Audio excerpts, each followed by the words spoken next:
Okay, so we'll go ahead and start. Welcome to today's briefing. Welcome to today's briefing, and thank you for joining us. I'm Vabren Watts, Health Affairs Director of Health Equity. We are excited to discuss today's how we can address rising health inequities in the context of growing healthcare costs and spending. During our discussion, we will explore how efforts designed to increase access to and quality of care for underserved communities, how they may align with efforts to address the rising costs of healthcare. We'll also explore the impact of adopting drivers of health on achieving health equity. In today's discussion, it comes off the heels it comes on the heels of our second season of Research and Justice for All, a podcast series that looks at the unjust systems and structures that affect health outcomes in historically marginalized populations. Season 2 of Research and Justice for All focuses on the drivers of health. The season is sponsored by Deloitte, as is our event today. We are grateful to Deloitte for their support. You can find the episodes of Research and Justice for All on healthaffairs.org/podcast or wherever you listen to your podcasts. We are joined today by Jay Bott, Executive Director of Deloitte Center of Health Solutions and Health Equity Institute. Jay will give a few welcoming remarks. Jay. Thank you so much. It's wonderful to be here. Good afternoon, everyone. And thank you for joining us today for this important discussion on addressing health disparities amid growing healthcare costs. I'm pleased to welcome you to this virtual event hosted by Health Affairs, and we've just been grateful to team with Health Affairs on this important issue. We're acutely aware of the pressing challenges facing our healthcare industry. Healthcare costs and spending continue to rise, creating significant barriers to affordable care and exacerbating health inequities. These issues are not just economic or logistical, they're deeply human, affecting the lives and well-beings of millions of people across our nation. At Deloitte, we've been examining these challenges and exploring solutions through our research and initiatives. By better understanding the root causes of drivers of health, or the social determinants of health, which can account for 80% of health outcomes, multidisciplinary strategies can be employed to help address gaps in health equity. Our recent report around the opportunity is that the U.S. has a $2.8 trillion opportunity, how better health for all can drive U.S. economic growth.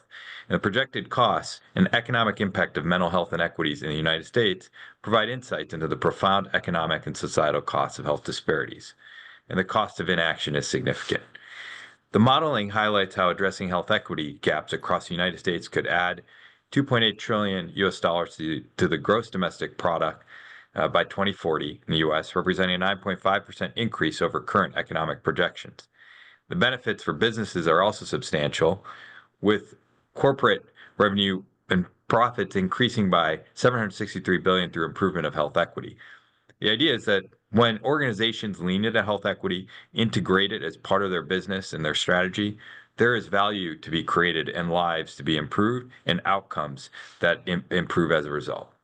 To gain a broader understanding of the costs associated with mental health inequities in the United States, the Deloitte Health Equity Institute and the School of Global Health at Meharry Medical College conducted an equity-focused quantitative analysis. And according to our analysis, if left unaddressed, mental health inequities could lead to about 14 trillion US dollars in excess costs between now and 2040.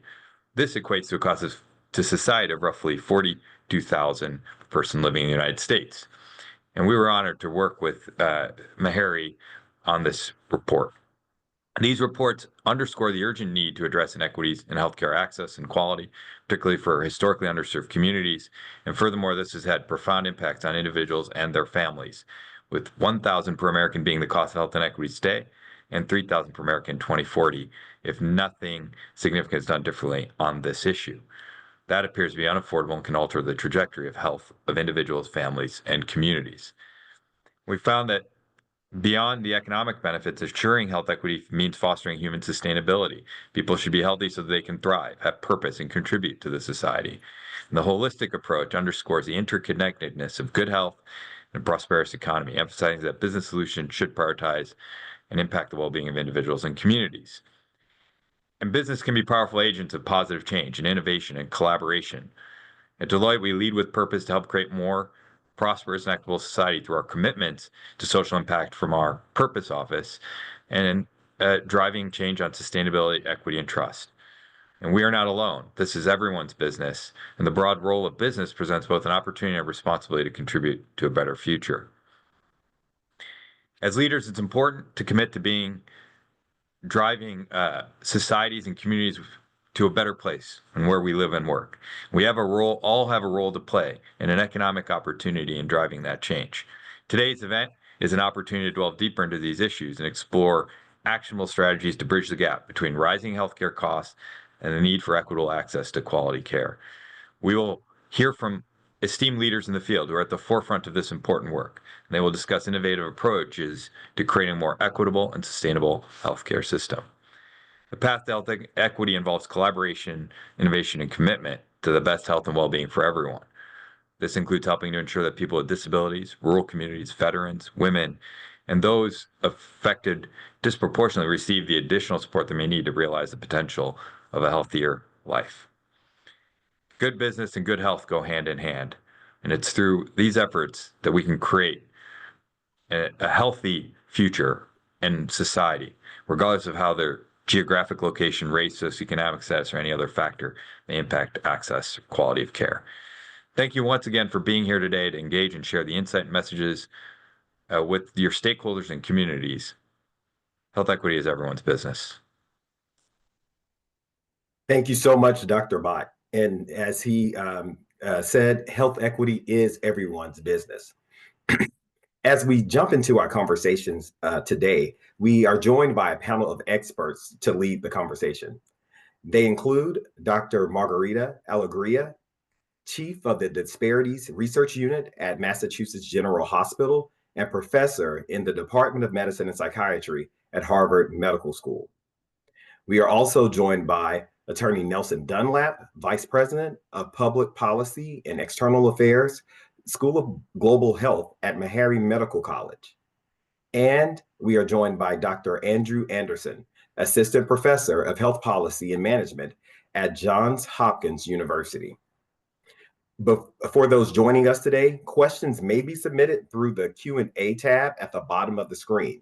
Guests do not have to wait until the Q&A period to type in questions and should feel free to enter them in the Q&A at any time during the presentation.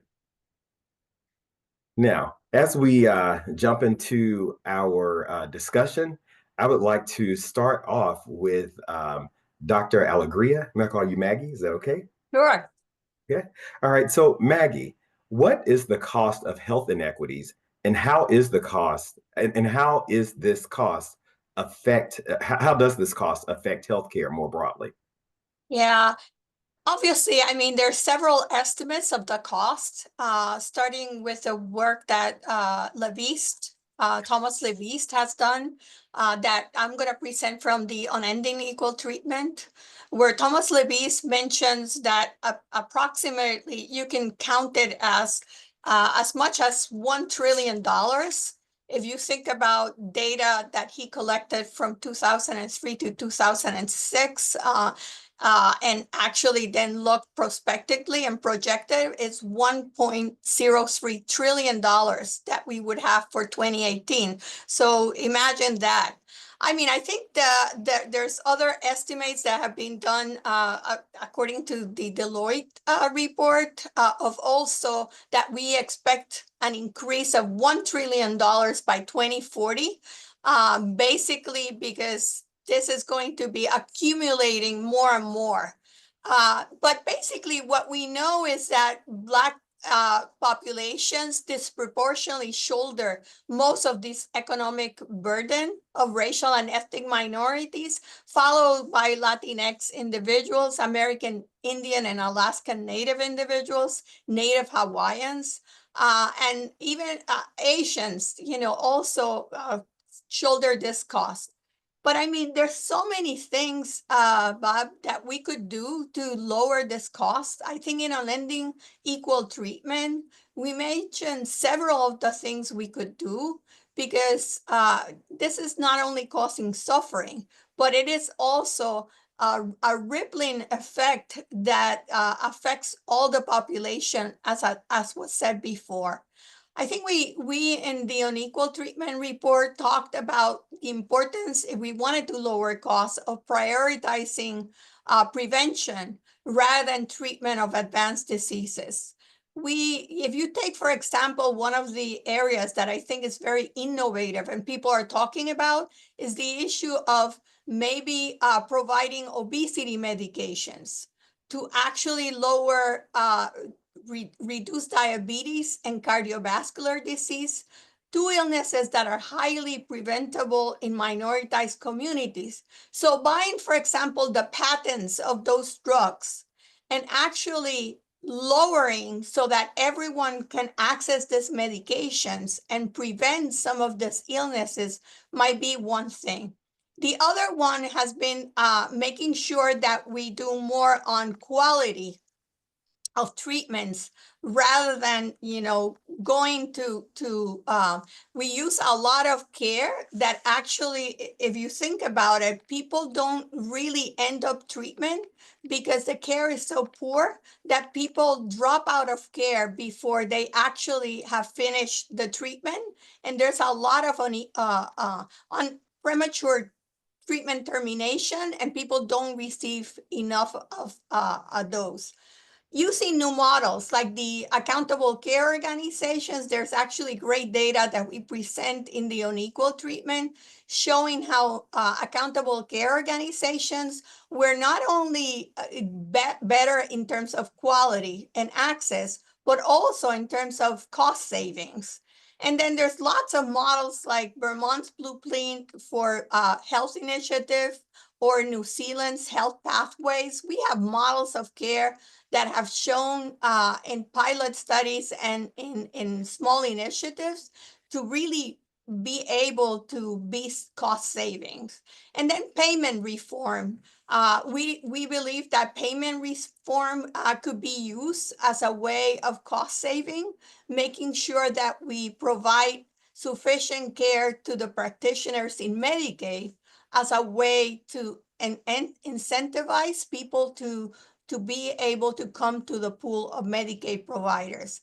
And Medicare Advantage is another thing that has shown to lower costs and be more equitable for the older population. And finally, expanding Medicaid. We talked in the report about a lot about how Medicaid, expanding Medicaid through the Affordable Care Act really made a huge difference in terms of outcomes. So I'll say that we have a lot of things we could do to make it better. So as you said, like there is a very high price tag to the cost of these health inequities, and we do have things already that you mentioned that could work to really, really target, prevention as well as other policies towards these populations who are being heavily impacted by health inequities. One of the things when we talk about health inequities, we try not to put the onus on the population that is being heavily impacted by that. And some of them, as you mentioned throughout your talk, Maggie, really impact these populations. And some of them, maybe social aspects, but then some of them also may be political aspects. And so I'm going to turn this question to Nelson. As we hear a lot about the social determinants of health, but there are also things that are called the political determinants of health. So the question that I have for you is, what are the political determinants of health and how do they impact healthcare costs and how can they address these issues? Yeah, that's a phenomenal question, and I'm glad you're asking it right at the outset. It gives us that opportunity to level set. It's kind of rude that I had to go after Dr. Alegria because she is phenomenal and just kind of laid it all out there. But I'll try to not embarrass you too much. But when we talk about the political determinants of health, we're really just trying to move upstream. So let's start with the social determinants of health. I know that it is a Monday afternoon, and we are very close to the end of the year. So reaching that point where we start to kind of kick meetings to the next year. So the types of folks that are on this call probably already understand what the social determinants of health are. You grapple with it, you wrestle with it, but I think we should start there and then we can move upstream. So when we're talking about the social determinants of health, we're talking about as the World Health Organization kind of defines it as those non-medical factors, right, that influence health outcomes, those conditions in which people are born, grow, work, live, and age, they really shape the conditions of daily life. We have those social determinants. This concept, this framework of the political determinants is really just helping us move upstream from that. So for every social determinant of health that you can think of, that you can point to, there was some preceding political, legislative, administrative, legal policy decision that led to it. And I know that I know what date is, I know where we are. So when we hear political, we think partisanship, but we're not talking about that. We're simply talking about those actual leverage points that actually affect and effectuate change with respect to the social determinants of health.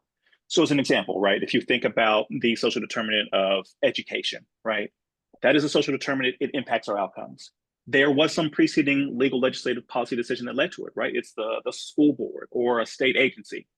When we think about food insecurity, you move upstream, you look at those zoning laws, public transit decisions, things that impact your ability to actually access this food insecurity. And that list goes on and on.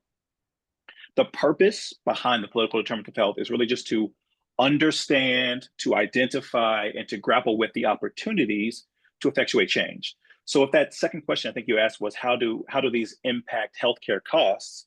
The short answer is that they are the drivers of these healthcare costs, either up or down. We know that addressing the social determinants of health can bring down costs, or it can, increase or exacerbate costs if it's not addressed. And now you have this other framework, this other, modality to wrestle with that says if we can leverage those political determinants of health, then you will be able to address the social determinants.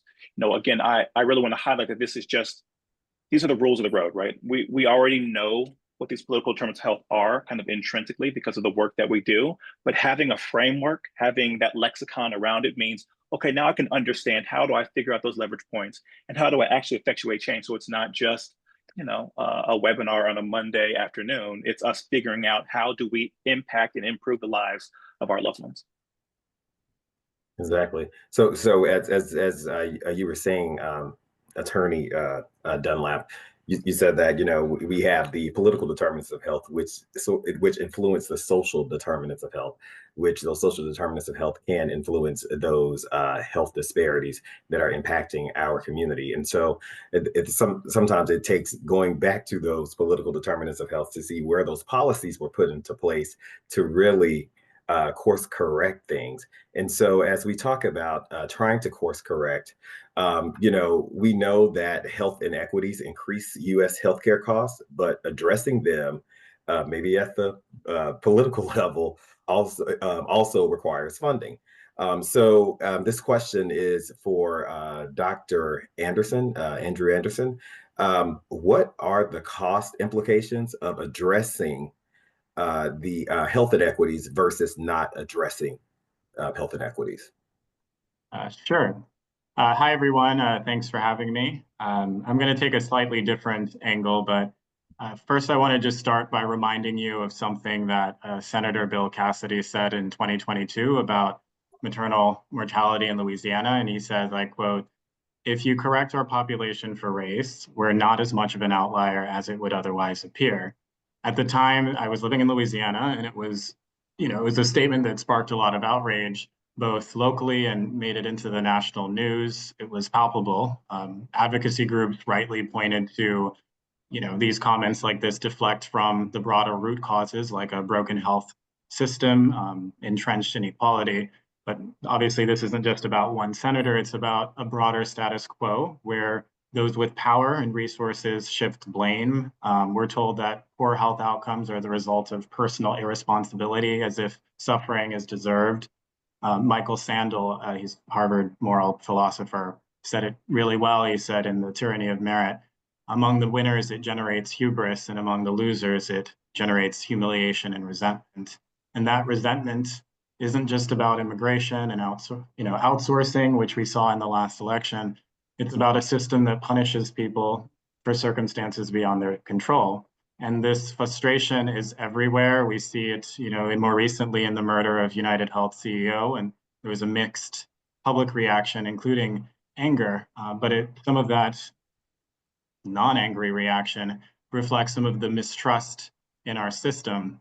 Last week, I was at a comedy show in Baltimore. Comedian Josh Johnson, who's got his start on Jimmy Fallon, gave as a part of his kind of pitch. He talked about how his Uncle Morty died after being denied coverage for a necessary procedure, and it struck me because something similar happened. My father was denied some coverage for a medication he's been relying on for the last 20 years.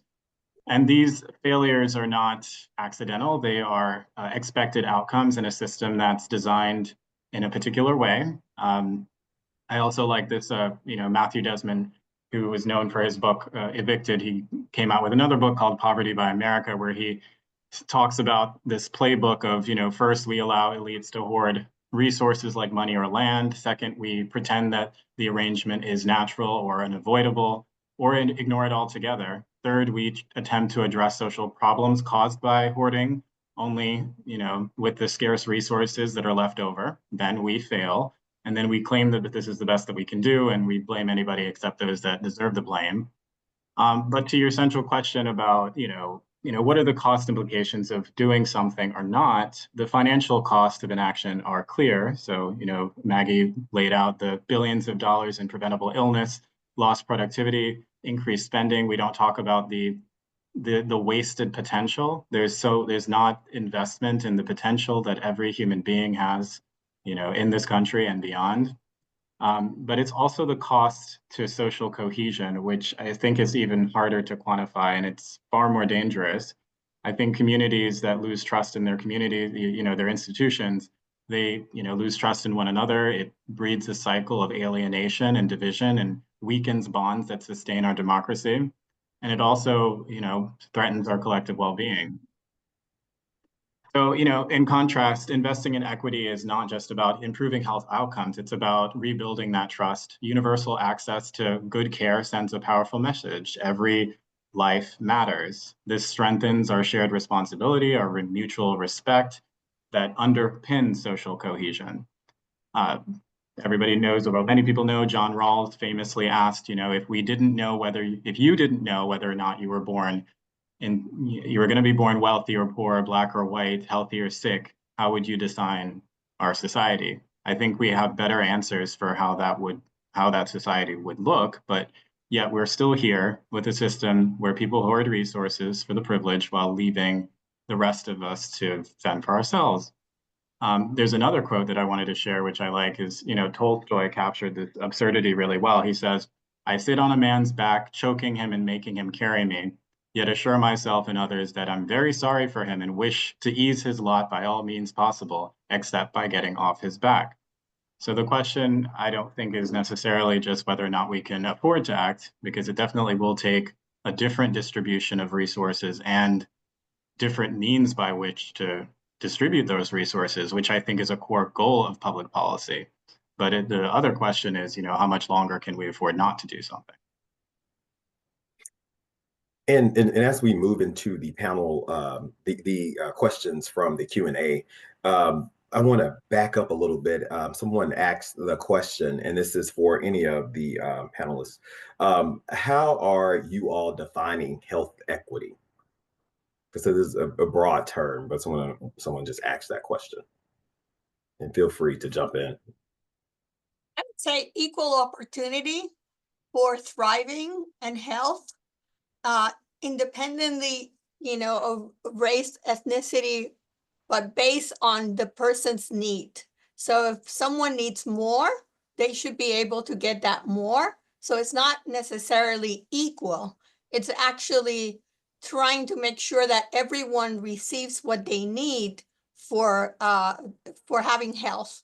And that might make some people have more and some people have less. But that's the definition that we use for inequities. Yeah, and the operating kind of definition that I use is really meeting people where they are, right? Giving people the amount of care, the amount that they need it, where they need it to reach their optimal level of health. I think Dr. Alegria kind of really said that, right? It's about individuals' optimal level of health, taking into consideration all of the determinants, all of the history that's led to, the conditions in which we all operate in. I guess I'll jump in and I give, as a health policy person or researcher, I think of it in terms of policy and how health equity being both the process by which we think about distributing collective resources as well as the outcomes of those decisions. And I think I agree with the others that a lot of our goals when it comes, we may not necessarily have equal outcomes, right? But we want to make sure that the process that we get to those outcomes is fair, and it takes deliberation among humans to decide what that best process looks like. As we talk about the different processes of what that looks like as it relates to creating equity, I did hear some people on the panel mention payment reform. And so where are the opportunities in the push for payment reform? Where are those opportunities to address healthcare expenditures and health disparities simultaneously? I think That's definitely how we pay makes a huge difference. For example, in the unending equal treatment, we talked about the difference between what we paid in Medicaid versus what we paid in Medicare, where we have a lot more physicians and healthcare providers being willing to participate in Medicare than in Medicaid. And part of that issue is trying to find out if we equalize that payment, will we get more people to participate and be willing to serve a more diverse population?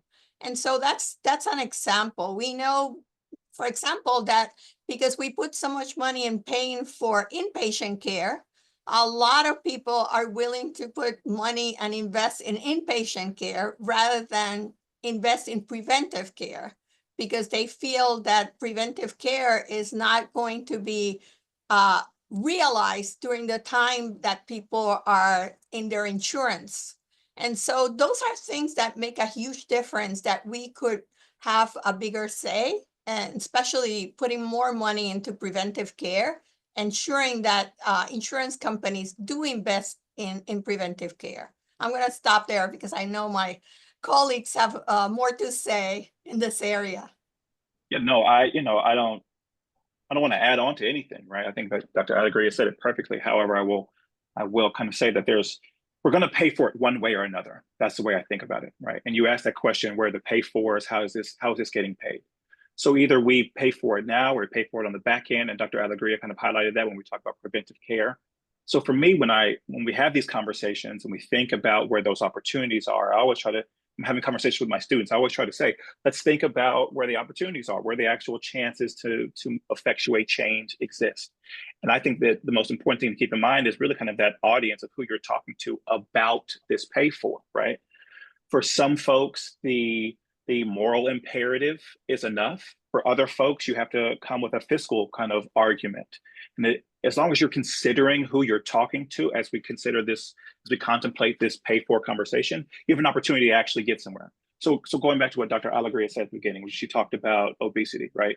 There's this broader discussion happening right now about obesity. There's a broader discussion about GLP-1s and semaglutide and the role that it can play in addressing and decreasing inequities.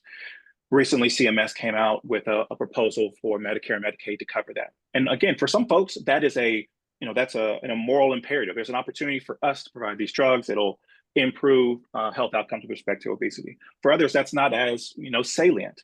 But what I would highlight is, in 2022, I believe, the Pentagon put out a report. We're talking about unfit to serve, and I think it found something like 77% of young Americans would not qualify for active duty, would not qualify for the military today because of obesity, drug use, mental and behavioral health concerns, right? So now I'm saying, what about these GLP-1s? What if that's an opportunity to address a national security argument? Does it then change whether or not we should pay for it? And so it's really about, we're going to pay for it. Understand who you're talking to and how you get them to kind of join your coalition to actually get it done.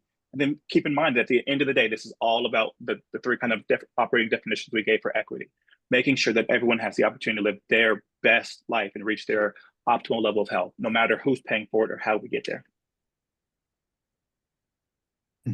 So, go ahead.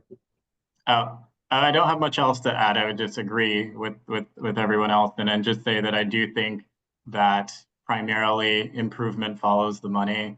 And I don't think that a lot of our payment programs are designed with this in mind, and that there's not a real incentive for plans. If you think about Medicare Advantage plans or accountable health organizations, many different models that have emerged, especially since the Affordable Care Act. There's not enough of a carrot to do it, and if anything, it might work against, in some instances, business interests. So I think as we shift towards this, we continue this long shift to value over volume, we need to make it explicit that this is a priority in our payment programs and in our measurement. So as we talk about different ways to reduce disparities, there have been some governmental funded efforts at the federal, state, and even local levels to address health inequities for some time now. What do we know about those efforts that have worked and those that have not? I think accountability has been something that has been important in making sure some of the new things work, making sure that the policies are enforced. We know that one of the issues why some of the things have not worked is there is a policy, there is a benefit package that is very clear on what it entails, but there's no teeth to making sure that it's enforced in a way that then we get the benefit of the package as it was intended. So I think accountability and enforcement of policies and guidelines. For example, parity is a great example. We have been talking about mental health. I mean, making sure that parity of mental health services is equalized between physical health and mental health is one example, but the enforcement has been lax. And I think as a response, we have not gotten the benefit in certain extents. Now, there's a lot of focus, for example, in substance use treatment and making sure that people have better access to it. But again, these are the sort of things that we need to be having both accountability and enforcement of the policies. Yeah, I think it's a phenomenal question. I view myself as a student of history, so thinking through kind of the ebbs and flows of all the times we've tried to advance equity in its many different forms on the different tiers of government. What I am struck by is, this isn't new. We in our country have been fighting for equity in different forms really since our inception. And B, most importantly, I think the most common denominator or thread through all of these instances is it's incumbent upon someone somewhere to keep pushing forward, right? We're on this call. There's 228 some odd participants. All of us have the opportunity to continue to figure out where our sphere of influence is going to be and to continue to push forward. I mean, I think about, Dr. Alegria just said mental health, right? I mean, in 1854, there was the Bill for the Benefit of the Indigent and Insane, and that really kind of laid the groundwork for 100 plus years later, 1980, of the Mental Health Systems Act, right? 1865, we have this Freedmen's Bureau Act, which it's really one of kind of the first equity-centered provisions and legislation, and that really kind of, again, laid the groundwork for 1990s, that Disadvantaged Minority Health Improvement Act. And you see this over and over again. And I highlight that to say is, what we're trying and doing in 2024 and we'll do in 2025 is a new iteration of the same old story insofar as there's work to be done. So as you look for, vestiges of what has worked, make sure to look in the mirror and figure out what's going to work for you and how you're going to effectuate that change and how you're going to partner with all of us on this call to get it done. I would only add that I think it's really important for us to think about how we define improvement, or we can think about it in terms of an absolute improvement within a subgroup. And at the moment, we're talking about many different groups of people with different types of social markers that would put them at a disadvantage in this country. And or we could look at the relative difference, and we can look at it over time. And so typically we're all talking about different things when we think about that improvement, or maybe, either is fine. But I think most people care about the relative difference, where we don't see as much of an improvement in many of the areas that we like to see. And if anything, we've also seen regression, where you see, say, an improvement on mental health in a set of years, and then a decline, or in life expectancy, for instance. So I think some of the, obviously the big, we should be evaluating all of our big public policies in terms of, like tax credits and the Affordable Care Act, which that has been done even outside of the healthcare space. How does that impact health? And how does that impact disparities? I think that there's probably fewer of those evaluations going on, because it's in the, more in the domain of people who are, not thinking about the health implications of the non-health policies. But yeah, so it's more, all that is to say, it depends on how we define improvement. But I think there has been improvement, but there's just so much, as in the unequal treatment report that Maggie brought up earlier shows. And as we just talked about, like governmental, federal, state, and local interventions. It's someone from the chat asked the question: are there ways to meaningfully align incentives so that corporate entities in healthcare, such as the pharmaceutical companies, insurance companies, or the for-profit hospital, feel that it's their best interest to address health disparities? Or do you feel making true changes towards health equity is ultimately at odds with corporations as it relates to healthcare? I'll jump in here first and say yes, and I think it's an and, not an or, right? Dr. Bott during his opening statement said something to the effect of, like, good healthcare outcomes is good for business, or something along those lines. And I believe that wholeheartedly. I mentioned earlier, it's about kind of knowing the audience and who you're speaking to. And so the report that we worked on with Deloitte Health Equity Institute that he referenced, we look at productivity loss. We look at the number of days folks are missing due to mental and behavioral health inequities in our system. And that's a compelling argument for corporations to understand that, this notion of a rising tide lifts all boats impacts their bottom line, right? For some of us, it's making sure that our coworkers are able to, just thrive. For others, it's about making sure that their bottom line is able to thrive. For me, as a health equity champion, as long as I can get the job done, I'm content with that, right? And so I don't think it's an or. I think it's an understanding of figuring out, how do I frame this convoluted, multifaceted problem in a way that appeals to the business as well as to the person, and making sure at the end of the day, equity is in the center so that the outcome is equitable in and of itself.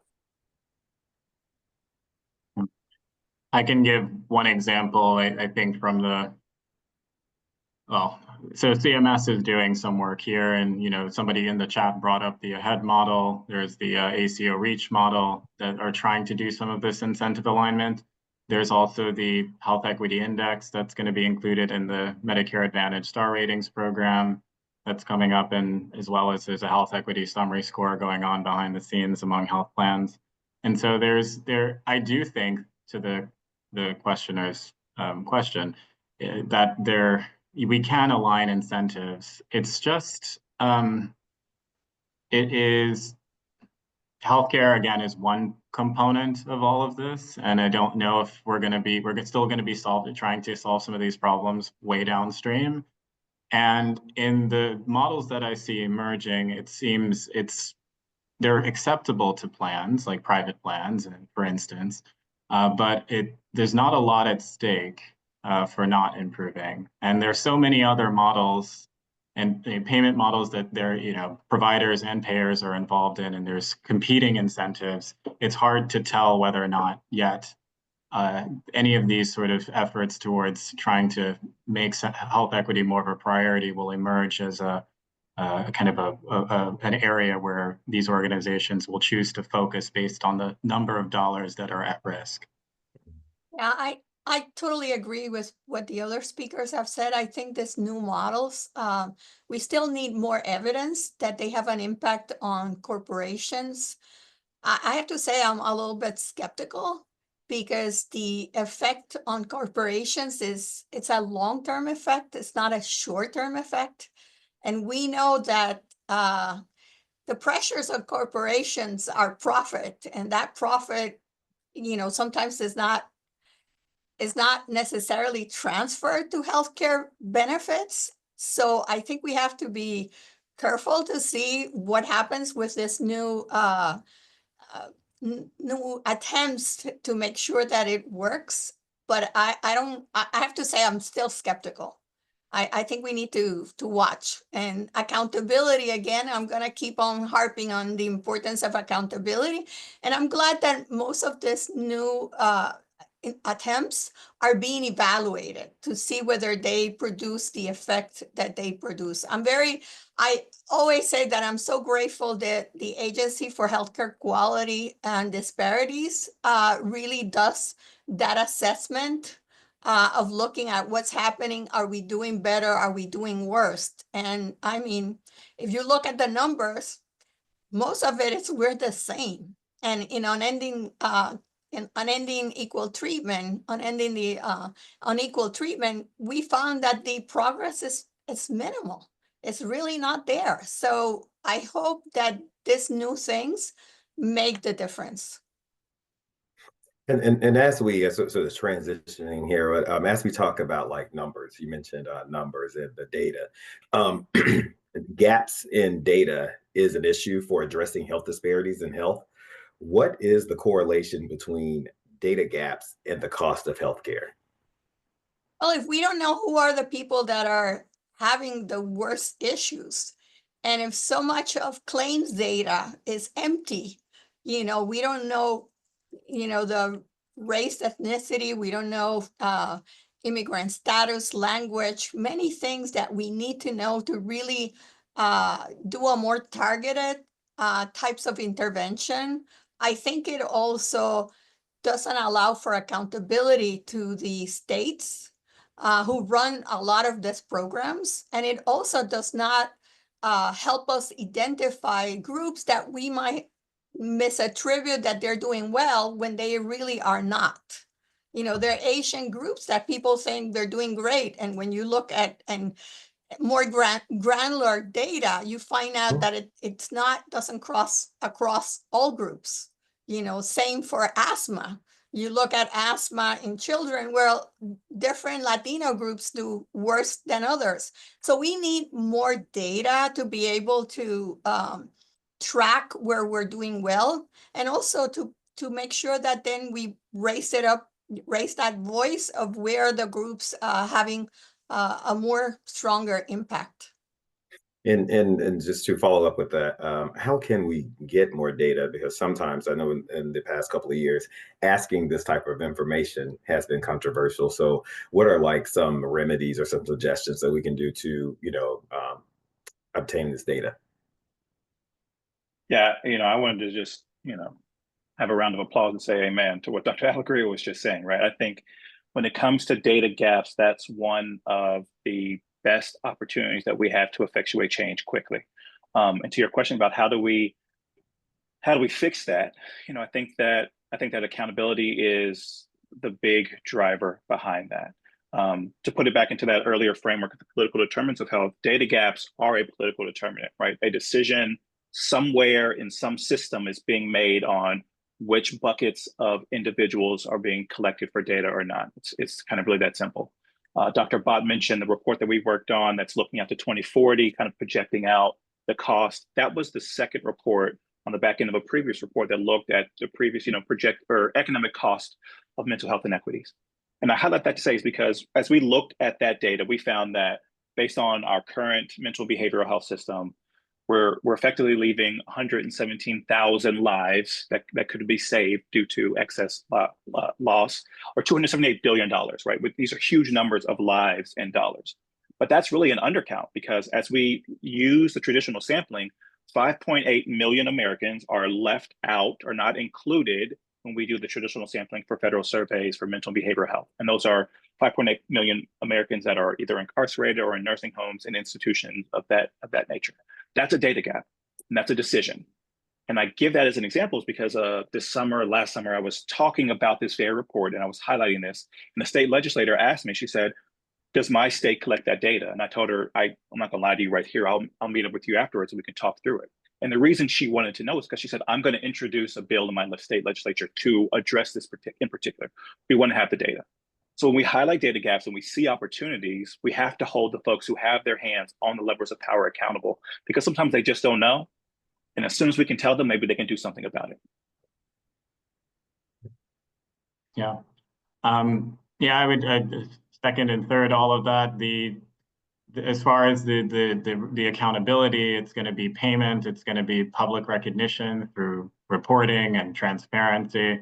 I think a concrete example about how we could get more of these missing data, I'm a part of a work group with the National Committee for Quality Assurance, and one thing that they're doing really well is starting to think about how can they get measures of data completeness, and then require health plans to report on whether or not where they're getting, say, their disability information on. How are there's like 10 different ways to define disability, and what kind of audits are they doing for data quality. And so I think we need more sort of like measures that allow us to know the extent to which we have what we need and how good the data are.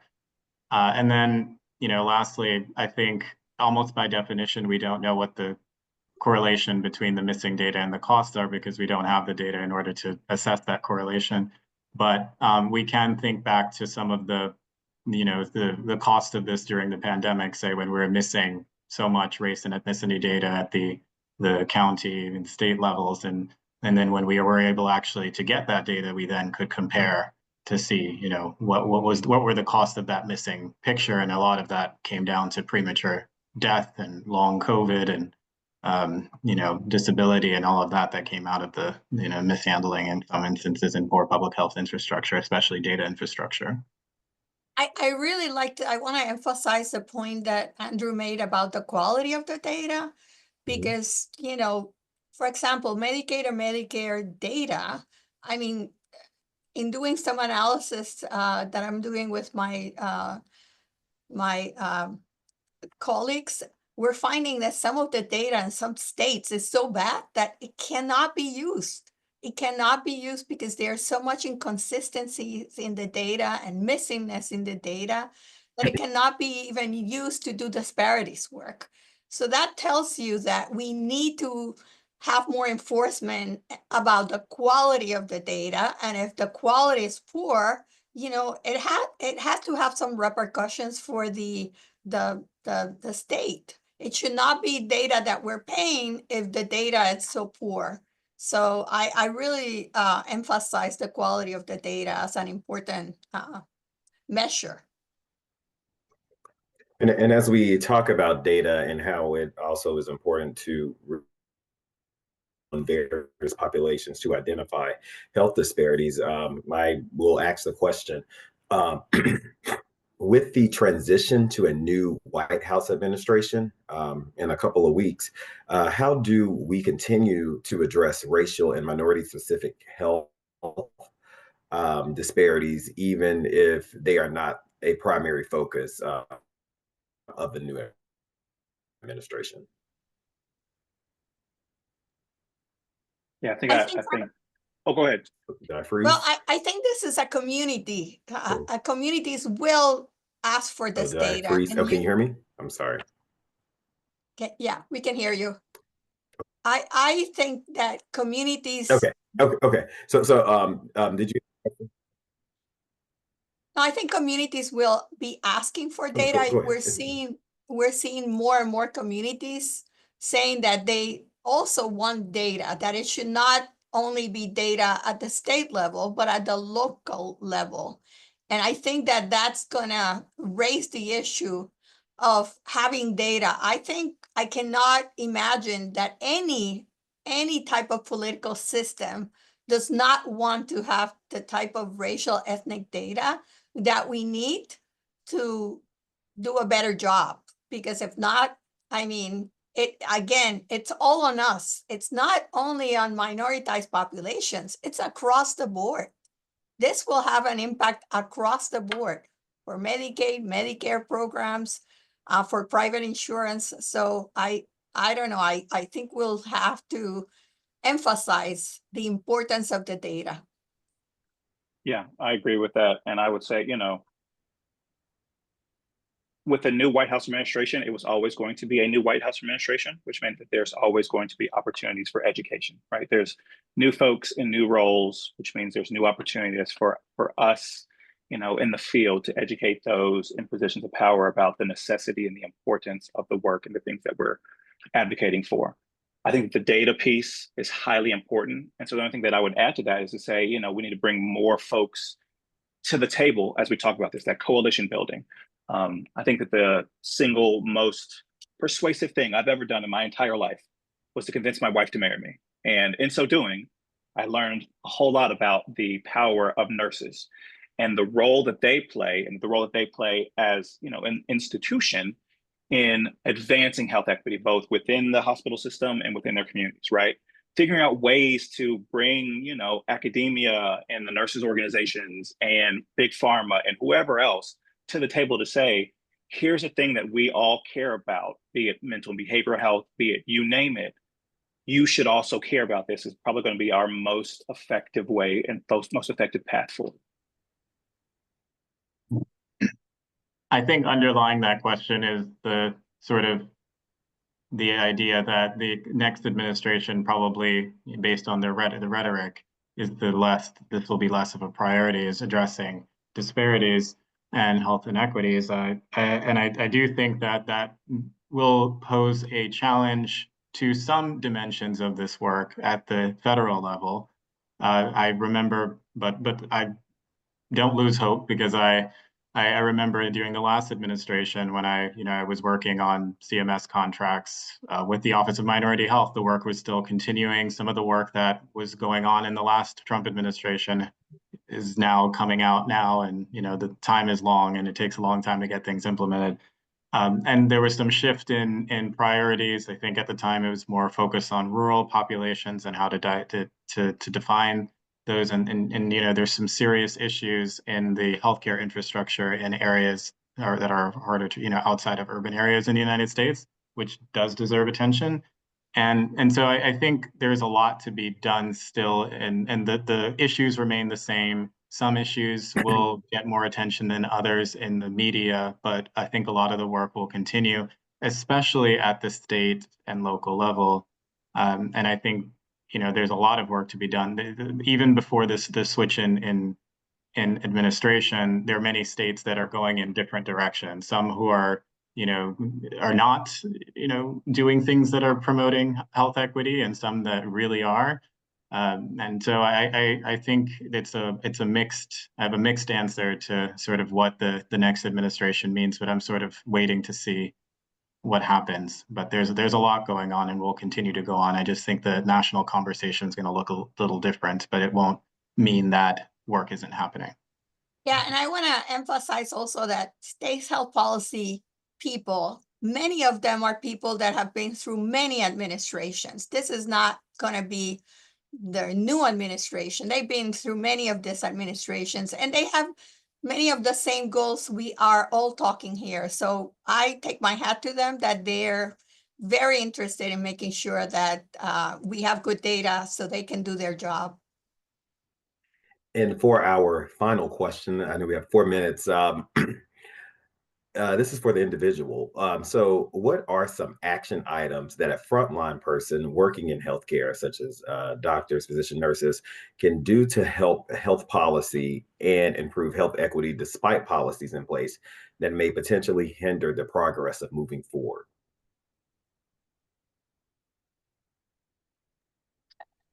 I'll jump in here first. I will say that, we're having a conversation about rising costs. So the last thing I want you to do is have a personal rising cost crisis and lose your job. So I think that there are ways that you can work within the system without implicating your own employment. So first and foremost is just to find organizations, like-minded organizations. I work, at a HBCU that are doing good work, and figure out what it is that you can bring to the table. I think all of us have a particular skill set. And so figuring out how you can raise your voice to highlight issues that you see that none of us would have, perspective or viewpoints into, to bring to the forefront so that it can be a part of the broader discussion, is one of the most important and valuable and salient things you can do.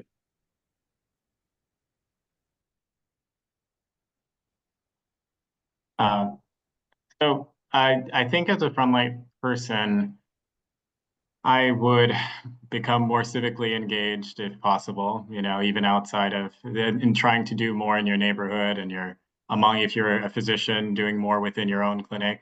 I think a lot of the controversy over equity is a lot around rhetoric and, people willing to sort of die on the hill of nomenclature and trying to make sure that everything is, so I think you have to know how to, when you're trying to do the work, talk to the audience and knowing how it's going to be received. I think that we have a lot more in common than we don't in terms of the goals that we're trying to achieve.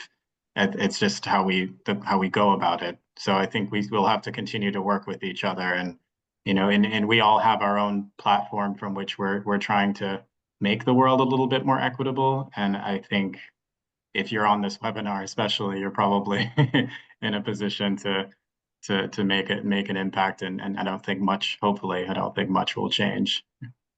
So if I was, I would say that to me, there are two things for frontline providers. One is helping people find out more about their health through health literacy. I think health literacy is something I would help providers give to their patients, because we know once people have more health literacy, they make better choices, adhere more to care, and are more satisfied with care.